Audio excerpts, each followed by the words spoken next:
এখন পর্যন্ত আমার ভাবির কোনো উদ্দেশ্য নেই।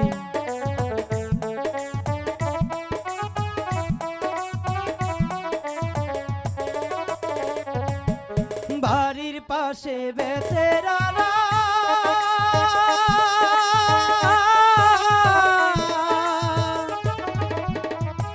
হাল দুই রাশি সহাল বেলা রে, এত বেলা হইবা বিজান পান্তা নাই মোর পেটে রে, এত বেলা হইবা বিজান পান্তা নাই মোর পেটে রে।